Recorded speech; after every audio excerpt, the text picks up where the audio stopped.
live, and I'm so excited today to bring Vika Ruska, and she's going to talk about leadership. I'm really excited about that because leadership is something that I didn't know I was a leader until just recently. And so now when I had to step into that, I was like, how do I do that? And so Vika is one who teaches people how to do that. And then once they're in there, like how to become better leaders. But first, before we get started, I want to thank my sponsor, The Prepared Performer. And The Prepared Performer supports businesses and experts to gain more credibility, visibility, and to be known as the authority in their space so that you can attract a flood of leads who are ready to throw their credit cards at your face. So if you are ready to have credit cards thrown at your face, go to thepreparedperformer.com.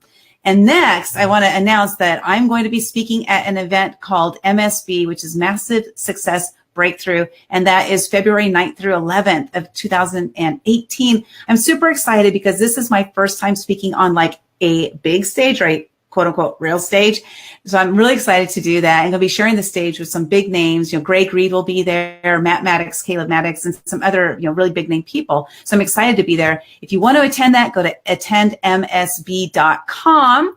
And then if you find that this leadership conversation here is something that is of value, please, please, please share it out to your audience, because any information that we can give to help people grow as human beings, become better leaders, and just do better for this planet, the better it is. So I want to hold on a second here. Welcome, Vika Ruska. I said the last name right? Yeah. It's good. Sorry. Okay. It's funny. You're frozen, but we can hear you. So that's good because, it's not good that you're frozen, but eventually what you'll do is you'll come in and out and that's okay. As long as we can hear you, that's what's important. And your face is up there. So that's good. Yay. It's good. So I met Vika. I to stare at the camera and smile. There you go. Just next time it's frozen, it's going to be. There you go. You'll be all ready. Good to go. Okay. Oh, there we are. You're showing now. Cool. Well, I met Vika at an event called CEO Space, and I think it was probably about 2 years ago that I met her. And it was kind of interesting because at the time, like we were both on the same kind of path, doing the same exact thing. And since then, I've kind of like gone in and out and in and out. And Vika just like headed like a bull, bull in a china closet. She's like, I'm going for it.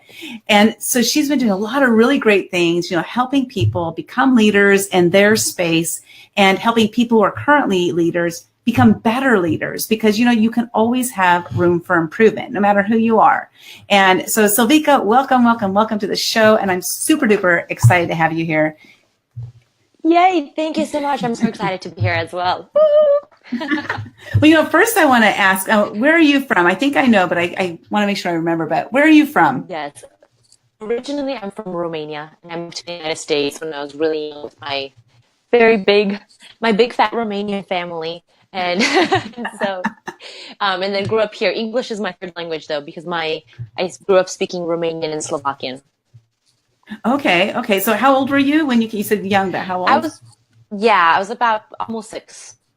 Almost 6. So by the age of 6, were you speaking 3 languages already, or just the 2 languages? 3 languages. 3 languages. Yep.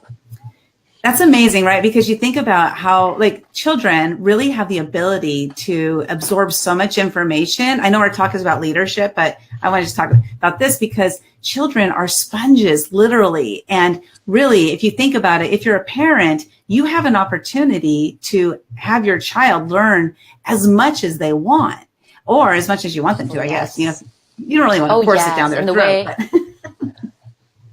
And when they're children, the way, especially now having learned so much more. So, I'm from a large family, so I can see that difference in children, but especially learning more from the neuroscience perspective of how our brain develops.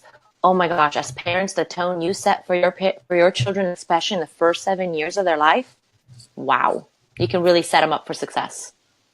Exactly. And that's a great point, because you can teach your children. There are some that are they seem to be natural leaders. And I'm going to tell a quick story along that lines, because when I was little, and I never thought about it because I was thinking, I'm going to talk to Vika today. What are we going to talk about? Oh my God. I remember when we were little, we would go trick-or-treating, and we would come home, and it was me, my little sister, who's 16 months younger than me, and my older sister, who's almost 4 years, my little sister, a year and a half younger than me, and my older sister like 4 years older than me. Well, of course, I emulated my older sister, right? So I learned from her. Well, what did I learn? I learned how to become, I wrote it down to make sure I said it right.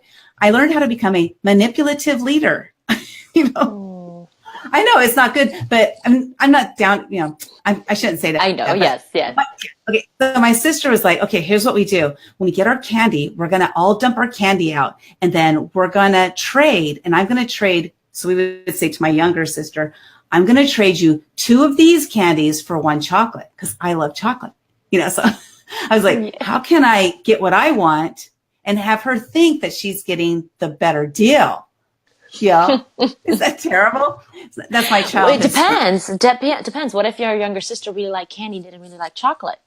Then she was getting a better deal.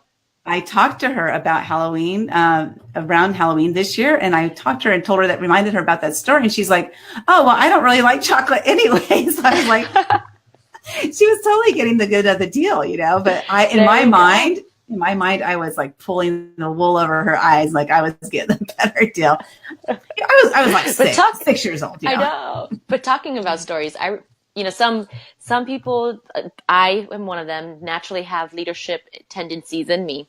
I remember, so I'm from a family of 11 children, and my dad's from a family of 10. And so he's the oldest. And so before everyone spread out, we all used to live here in Southern California. And so I remember as a child, gosh, I was probably 9 or 10. Our cousins were coming over, and then one of the games we decided to play is that we're part of a marching band. And so I self-appointed myself as the marching band conductor and assigned everyone what pretend instrument they're going to play. And then we would march around the backyard. It's like a little group of like 10 of us marching, and I'm conducting them and everything. So yeah. Where are you in the kids? Where are you in line? Oh, I'm 8 out of the 11. You're number 8, and you assigned your 10 siblings, so 7 of them older than you, assignments. Oh no! Well, this was my cousin, so they're a bit closer to my age range. Okay, gotcha. Yeah. My dad's from a family of 10, so we have a very large family. Oh my gosh, a family reunion must be like mayhem. Yeah, pretty organized. We have a lot of logisticians. I think that's a great word. I like that. That's so cool. So what age did you discover that you had that leadership? Uh-oh, I'm losing you. Shoot. Yeah. I'm here. I can hear you. Okay. So about what age did you discover that you said I'm a leader and I'm going to lead? If you ever said that. I think it was only once I reached high school that I realized that I'm a leader and I'm leading. Up until then, I just naturally did everything. I mean, in elementary school, I remember I was part of the student council. And in junior high, I remember I did not join the student council because at that time we would take the bus. And if you were part of the student council, you'd have to stay longer, and I wouldn't be able to get a ride home, etc. So, and that's the first time when one of my, the student council leader told me, well, you should be in student council because you're a great leader. And up until that, I hadn't really considered myself a leader. And when I went to high school, that's when her words stuck with me, and I realized, wait a second, I am a leader. Whenever we have group assignments, I'm the one who assumes lead. Whenever we have this, whenever there's planning, I'm the one who assumes lead, and we delegate and we talk, and that's when I realized, wow, I am a leader. That's so cool to have that discovery at a young age, because I didn't discover it until I was 51. So, nothing against that or anything, but I just never thought of myself that way. I always had secretarial type jobs, admin type jobs. And so I was always being led, but I didn't even think about it that I was actually leading our team, because I was the lead in our team, but I always had a boss, So I never thought of myself as a leader. But the day I discovered it, I was like, oh my God, I'm a leader. So I can lead for good or lead for bad. And I have a choice. I don't have to be that manipulative leader that I was at age 6. I can step into being a great leader that really moves people into action or moves people to making a positive impact on the world. Right? Yes. One of the things a few weeks back, I was leading a training session at the Boys and Girls Club in one of the cities in Orange County. And I remember I started it out with this because a lot of us are leaders and we just don't realize that. Yeah. We don't admit it to ourselves. And so, or we're just not aware of it because we have this view of ourselves that, oh no, who am I to put myself in this position? When, and so what I started off as is I asked them, do you motivate and inspire people? And I asked whoever's, if you know that you motivate and inspire people, raise your hand. Are Mm-hmm. you in charge of leading something? No, I didn't use the word leading. Are you in charge of making sure something gets done? Do people come to you to ask you for help? And then I said, well, if you answered yes to any of those questions, you are a leader. Mm-hmm. We so often think that leadership is a position.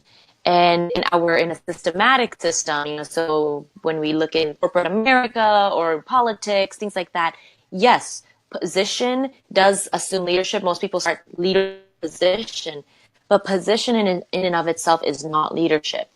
It's permission. If people give you permission to influence them, if people give you permission to lead them somewhere, you are a leader. I love that. And that's so true because people can have the title, but not really be a leader. That. Mm-hmm. Oh, yes. There's John Maxwell, absolutely amazing name when it comes to leadership. He wrote the story. So he started off, a lot of his leadership experience comes from being a pastor within church. And he remembers his first pastoral assignment he got was like a country church type thing.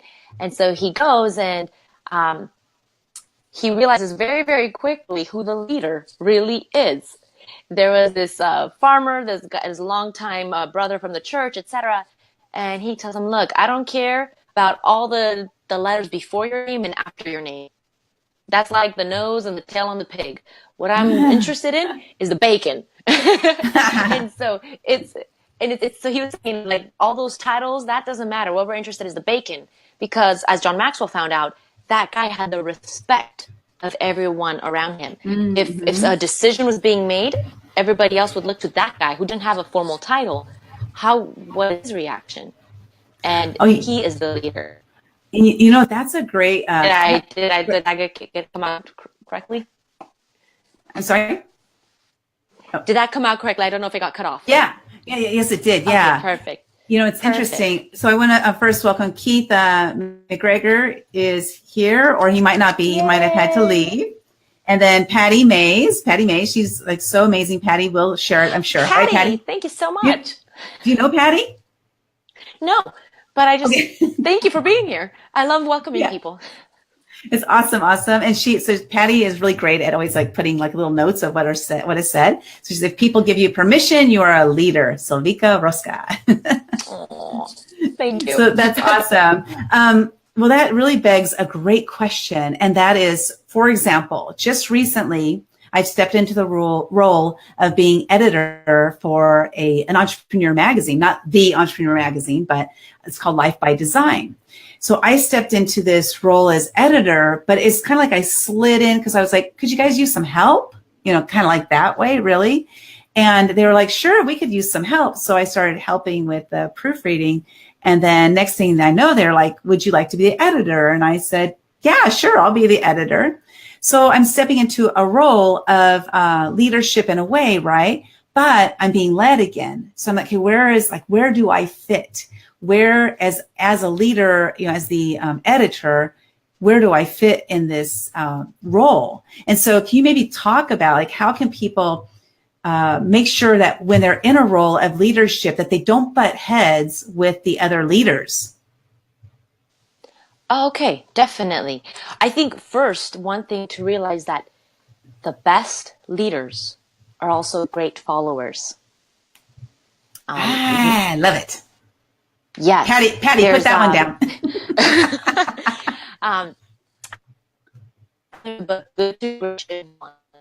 He and his team did tremendous amount of research on what causes companies to go from mediocre to great. And one of their findings was that the number one factor is what they called level 5 leadership. And these are leaders who lead, but they also nurture other leaders and surround themselves by other great leaders and empower those leaders to lead as well. So they work very well with fellow leaders. And there's a whole bunch of other things, but that's the key part is they don't I get the credit Who led the team, right? But for you, for example, you're the editor and there are other leaders. And so the best way to be that team player as a leader is get to know the other leaders, get to know what are their visions for the paper. How is, especially if you're the new person in, it's always nice to first get to know what is going on. What are they doing? I forget who it was, but back in, I think it was the 80s or 90s, there was this famous CEO who would always be brought in whenever a company was going through like really bad times and the company just needed to be shifted around. And his signature trait was when he came in, instead of telling everyone what to do, or firing people, blah, blah, blah, he would bring in all the key leaders on the board and he would ask them, he'd say, okay, let's stay here, let's mastermind. What do you guys think the problems are? What do you guys think the solutions are? And he would basically empower the leaders to actually be leaders and do their jobs. And in more cases than not, actually use the existing leaders and have them work for that, just how to be able to bring people together. And I think that's one of the things as an editing, that's one of the powerful things, that you have all, the different contributors, you have all the different aspects of a magazine, and the editor comes together and you piece it all together. So you get to talk with all the other leaders, see what their visions are, and see how can you marry those visions together to get the bus going wherever you guys want it to go. I like that. Who's driving the bus? The leaders. Who's driving the bus? Who's driving that bus? That's really awesome. I love that because, great leaders, because I think about like any of the experiences I've had in the past, because I did work in corporate for 30 something years, like 35 years. And I can like look down the line and see which of my bosses that really were good leaders and which weren't. And the ones that were the ones who actually incorporated our thoughts and ideas into the program. So that way we felt empowered to speak up. And that was so, like, for me, like the most valuable thing is to feel like my voice is being heard, Oh, yes. Yeah. Oh, yes. So important. So important. So how do you go in to a company that's not doing well and turn them around? Do you do the same kind of format as the gentleman's name you mentioned? Not yet. Not yet. Eventually I will be at that level. Right now, the way I go in is I've partnered with a company called Spectrum Knowledge, and they've been in the business for about 13 years. And so they are looking for people like me who know leadership and who are willing to go out and teach us. So they send me out to different Fortune 200 companies. And at these Fortune 200 companies, they're companies either primarily right now, they're very large companies that are very bureaucratic, this is the way we've always done things. They want to empower their employees. They want, first of all, to get their employees to realize you are leaders, and we want you to start stepping up as leaders. And so to help train their employees as leaders, to start, and there's like 3 aspects of leadership that we cover. There's a whole bunch of different tools in there, but it's first learning how to lead yourself. Okay. Then learning how to lead others. Okay. And then how do you lead change? And the biggest one always comes to lead yourself. There is a Harvard Business Review frequent contributor who wrote he co-authored a book called The Principles of Adaptive Leadership. The name slips, Principles of Adaptive Leadership, if you look at it. And he said the best, when you look at leadership and leaders, it's like going to a dance. So first, the best leaders, what they do is they stay at the back of the floor, observe the dance floor. They observe everything first to get a feeling of, okay, what is going on. Then they prepare themselves, and then they go out on the dance floor and dance or put into action whatever their preparation was. Okay. And so that's one of the big things that we help with is, so here, actually, let me put it this way. And so the biggest thing we help with especially is the aspect of people being able to view themselves as leaders and learning to lead themselves. Because once you learn to lead yourself. You broke up a little. You broke up a little bit there, and I think that was very important. So say that part again. Okay. So the most important part about our training is helping people see themselves as leaders and learning to lead themselves. because once you are able to lead yourself, then you are able to lead others. And there's so earlier this year, Routledge and Global Shape Leader in the UK, they released a study that they had done of where they, for the past 7 years, they did they looked at 360 performance reviews. And the one thing that they noticed, I mean, there's a lot of different statistics, especially as a female, I'm proud of quite a few of them. But one of the statistics when it comes to leaders and how leaders view themselves is they looked at managers, and they looked at how did managers rate themselves compared to how everyone else rated them. Female managers tended to underrate themselves by 29%. Wow. And managers underrated themselves by 15%. So both male and female tend to underrate themselves. They tend to underestimate themselves, think that they're doing a worse job than they're actually doing, or they're less capable than they are. And women, though, especially so much more so. And, you know, this links back at the beginning where you said you didn't realize you were a leader until now. Yeah. But you have been a leader along. And if people believe they are not leaders, if people, we know this, the mindset perspective, if you believe that you don't have the power or the influence to change something, then nothing's going to happen. You're not going to change anything. And the companies these days, we live in a very, very fast changing world. That's like nothing new, right? But companies have been, I come from the defense industry. That's the background. And so companies that have been in place for 70, 100, years, they have certain ways of getting things done. And in order for them to change and to adapt to still be in business in the next 20 years, they need to have employees, or they need to have people who don't view themselves as employees, but view themselves as leaders. And that's where we come in. That's really awesome. And then how do you get them, like different departments, to cohesively work together and learn, like, who takes over as the leader at that point? Because there really has to be a leader that makes the final decision, right? Or can you just have it be, random people making the decision? It all depends on the company and how their structure is. Like some companies, if there's a decision, I believe I'm live, so I'm going to keep talking. I can't see you anymore, though. Oh, you are. You're live. I can hear you. Making can be done at the team level, and other levels are, you have a different cutoff or approval authority, etc. So it's a matter of what the company culture is and what the company rules are.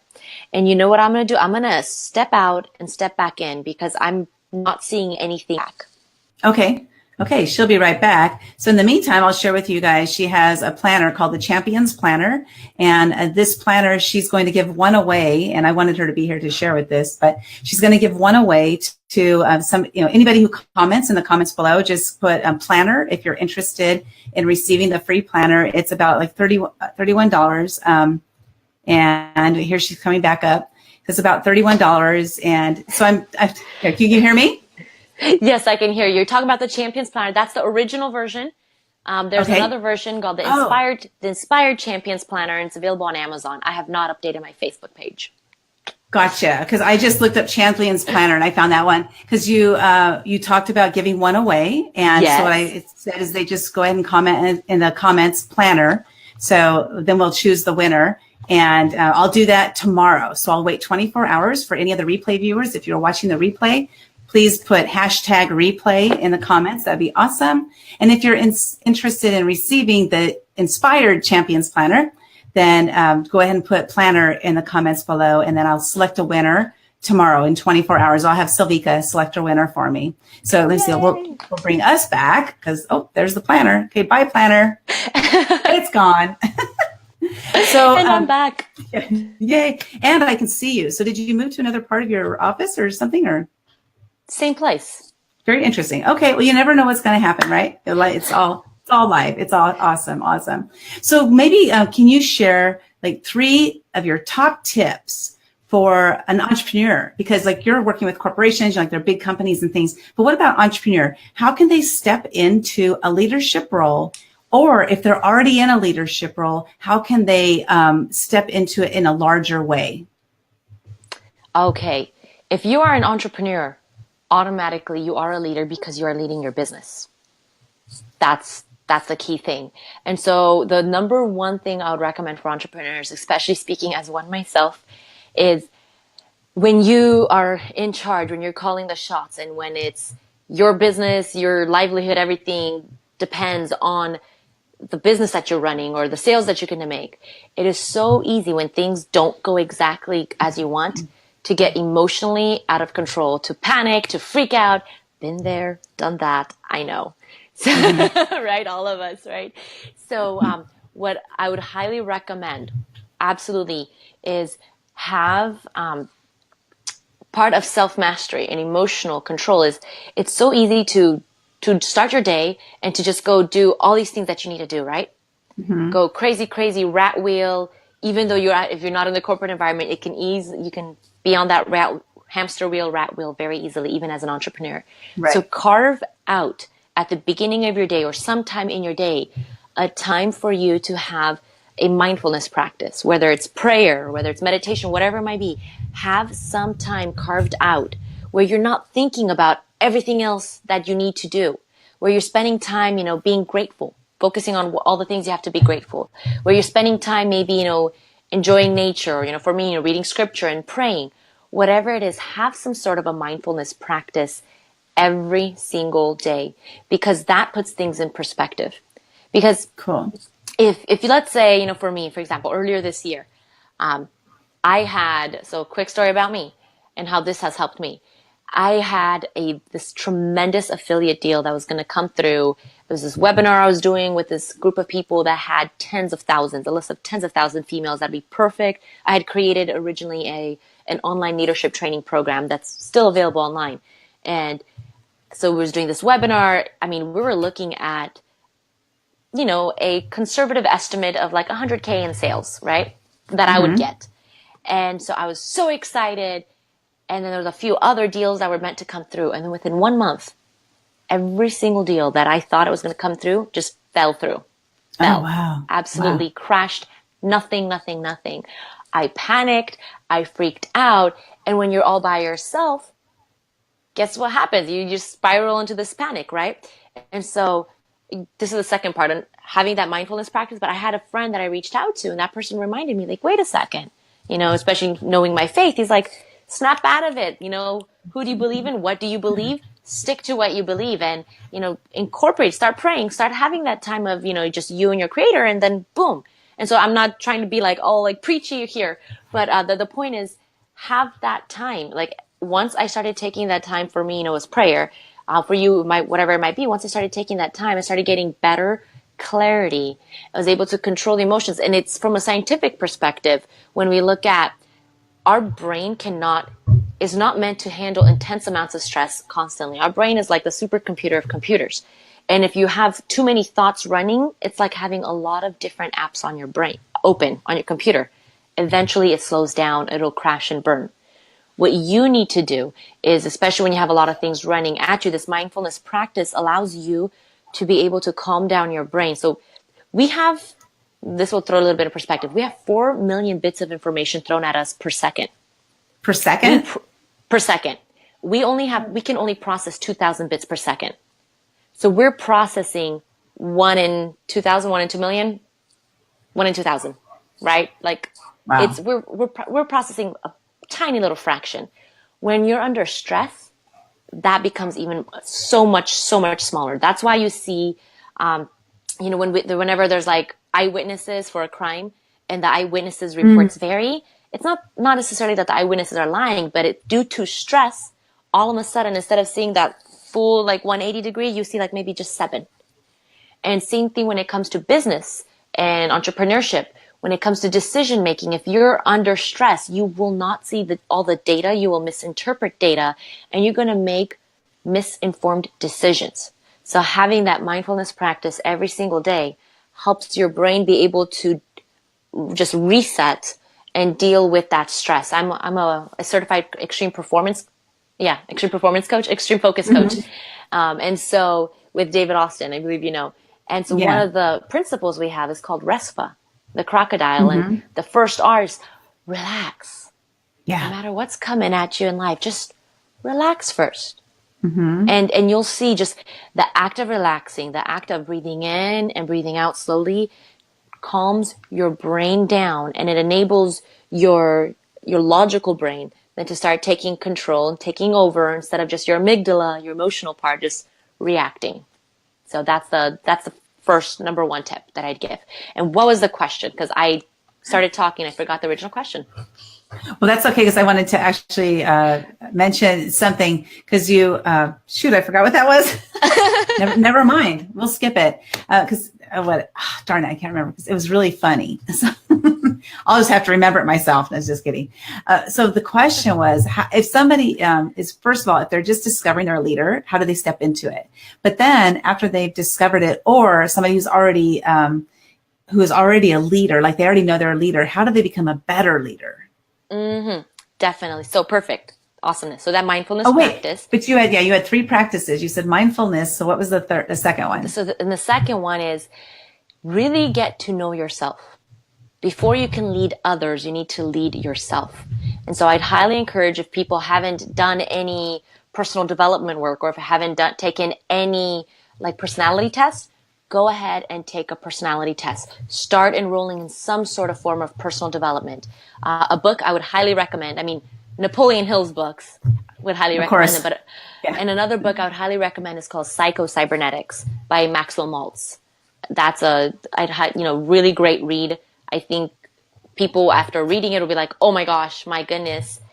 So highly recommend reading that. And then taking a personality test. There's a website, my favorite so far has been this website called 16. So that's the number 16personalities.com. It's a version of the Briggs-Meyer test. That's awesome. I found that. Yeah. Yeah. So they have a free little quick write-up. You can, for any of my clients, what I do is I give them the full in-depth write-up, which is usually between 150 to 170 pages.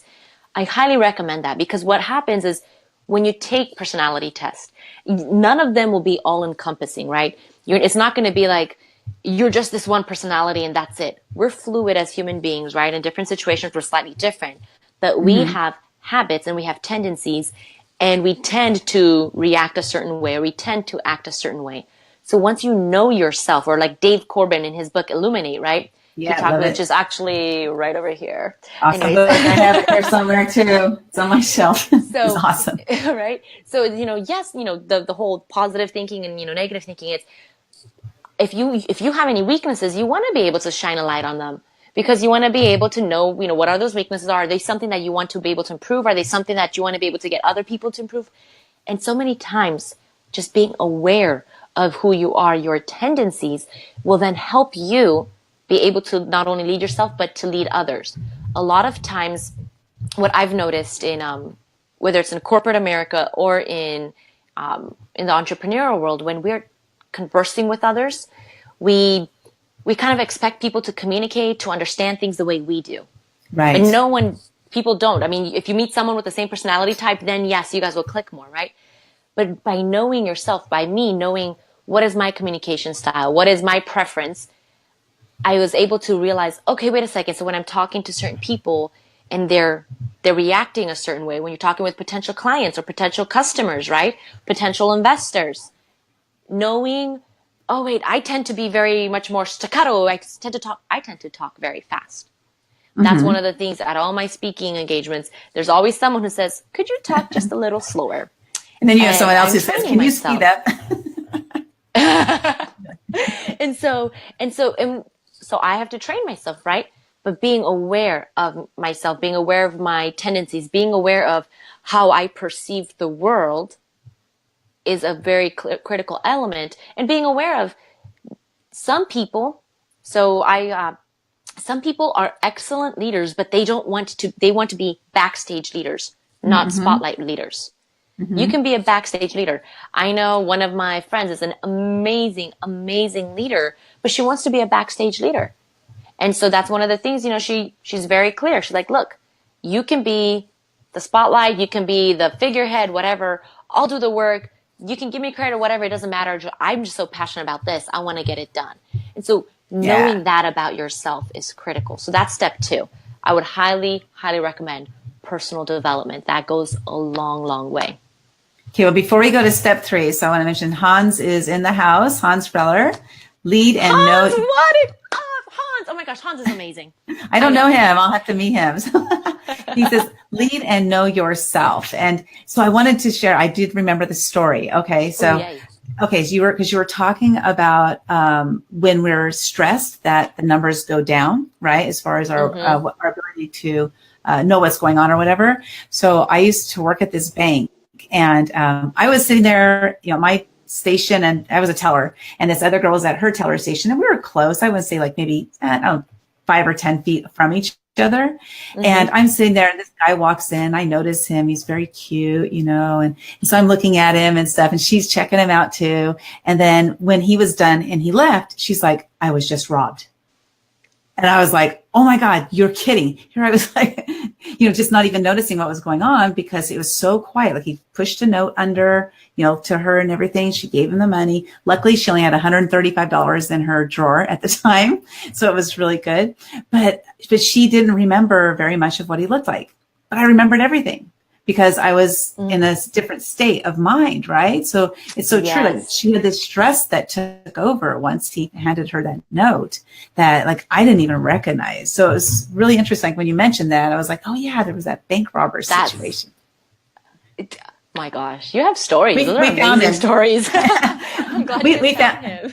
we did, so the cops came and then she and I got in the cop car and we drove around. We were drove around downtown. They're like, okay, we think we have him. So they took us and drove us by and we're like, yeah, that's him. So it's like, he was arrested, but it was like, wow, really, really fun. Yeah. But so one thing that I want to add on to the stress stuff. So what happens is there's this thing called an amygdala hijack. So the way our brain processes, when we get stimuli that come to us, we have what for, our emotional brain and logical brain that tell us how to act. The emotional brain always gets the stimuli slightly faster. For everyone who's very scientific, I'm using these terms loosely. There are actual specific portions, your amygdala, your neocortex, et cetera, right now just for the purpose of the discussion. So your emotional brain gets the stimuli so much faster. Like, okay, maybe it might be like a millisecond faster. For us, physically, we don't realize it, but for our brain, it's life year. And your logical brain gets the stimuli afterwards because it has more to travel. So what happens, like for example, let's say you see a lion running at you. Your amygdala would get that reaction, and it controls your fight or flight response. And it's like, right? Then your logical brain, whoa, bars, we're okay. Don't run. We're good. When you're under stress, in most cases, we go about our life, and our emotional and logical responses are basically at the same time because when your brain is in normal conditions, it happens to be processed quickly enough. However, when you're under a lot of stress, it slows down your ability to be able to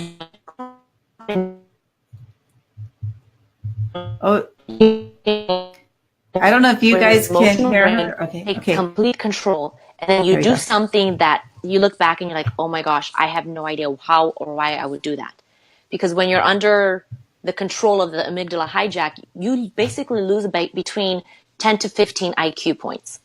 Oh, wow. And I'm a soccer fan, big time soccer fan. So Zinedine Zidane, when France was playing against Italy in the World Cup, he headbutted the last 2 minutes of the game. The last 2 minutes of his career, he headbutted one of the Italian players, and he gets kicked out. And so now his entire career, he's remembered for this headbutt. And he had just a complete amygdala hijack moment because they were there. It was the last 2 minutes of the game. He was doing this for his country, etc. And apparently, the Italian player had said something about his sister, I think it was, and the guy just reacted. And so that's why the whole mindfulness practice, I know we're like skipping, but it's super, super important because you could be, if you're living under a lot of stress, you could actually then end up doing something and acting out in such a way that isn't within your normal character because you're under the influence of an amygdala hijack. So just wanted to throw that out. That's really interesting. There's a lot of instances in history that we can think of that, like Leon Spinks biting the ear. The OJ's. Yeah, I can hear you. Can you hear me? Okay. Uh-oh. She can't hear me. Because now you're frozen. Okay, so if you guys just let me know if you can hear one of us or both of us or neither of us, that would be awesome. But I was just giving examples of, I'm going to have her go down. And she left and she's going to try to come back. So I was thinking of examples of like Leon Spinks, biting the ear. I think he was the one who bit the ear off of the boxer. And then another one be like the OJ Simpson, right? Like people doing things that are like totally out of their character. I'm going to try to bring her back. Hold on. Pat. Okay, cool. Can you? I heard the OJ Simpson part. Yes. Okay.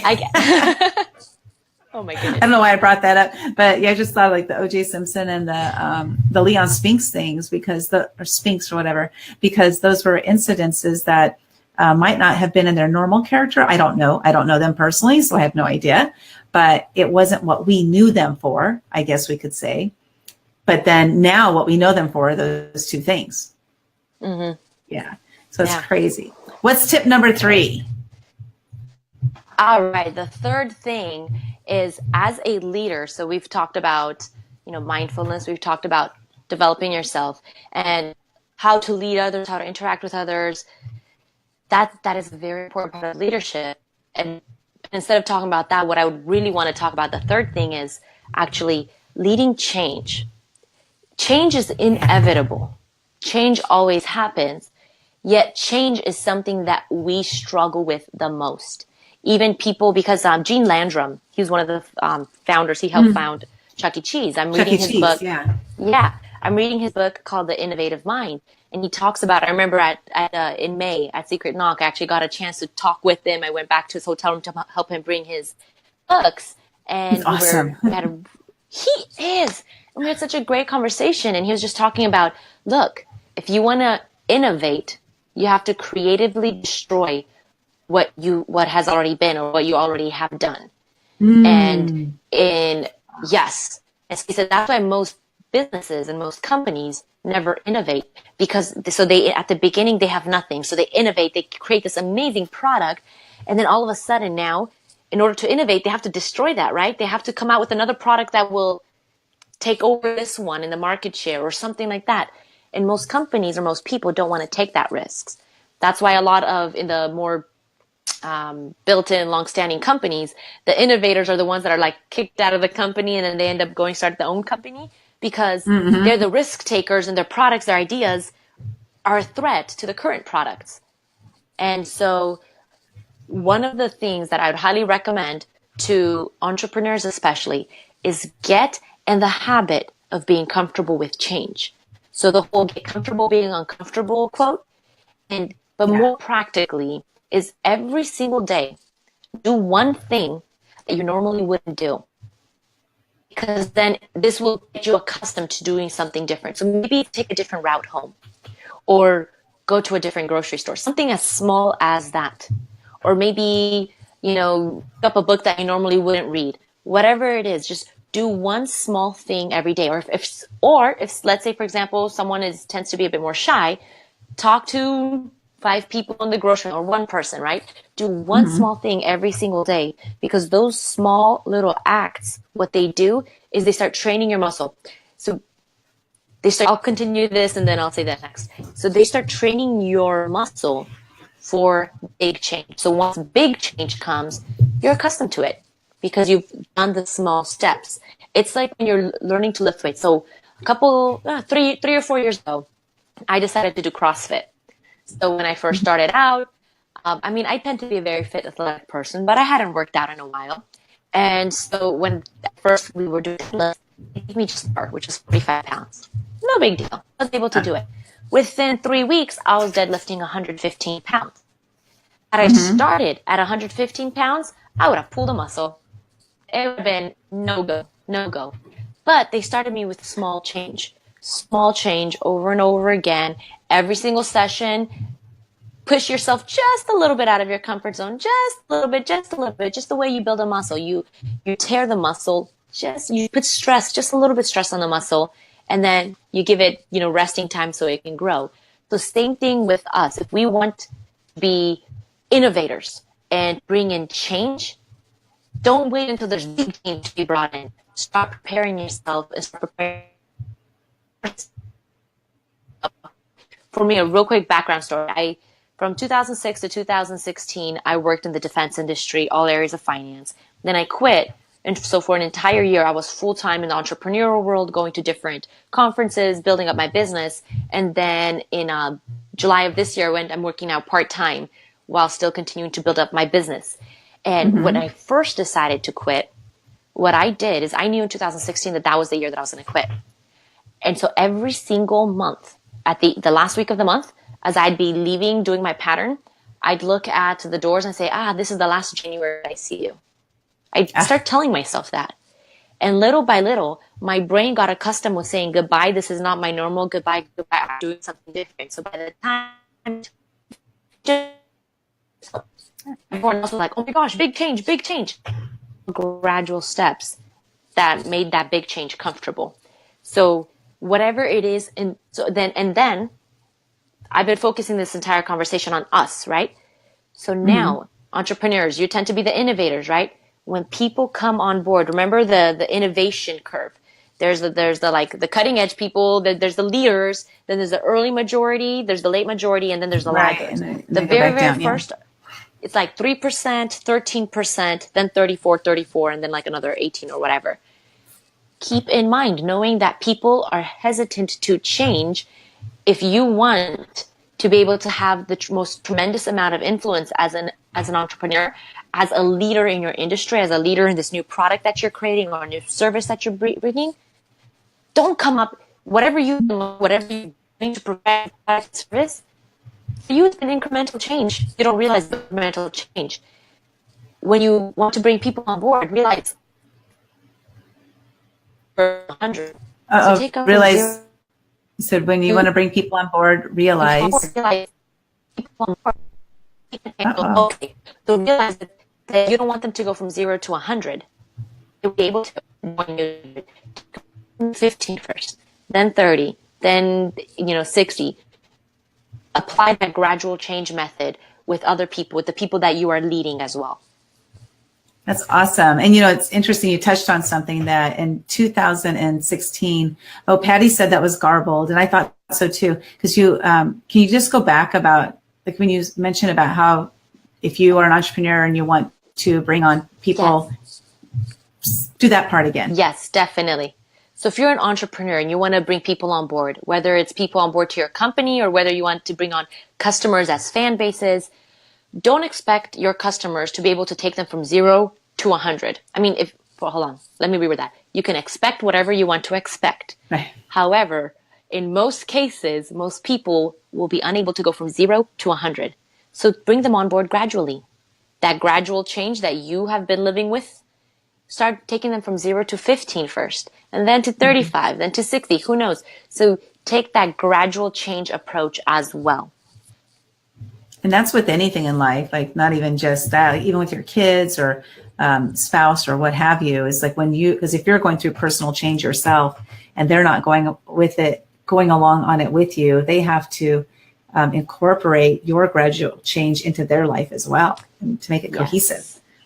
Yes. Yeah, I've learned that. I've been married for 29 years, so it's been a definite process of, growth, and like I grow and then like we do this kind of thing all the time, back and forth, but it's awesome.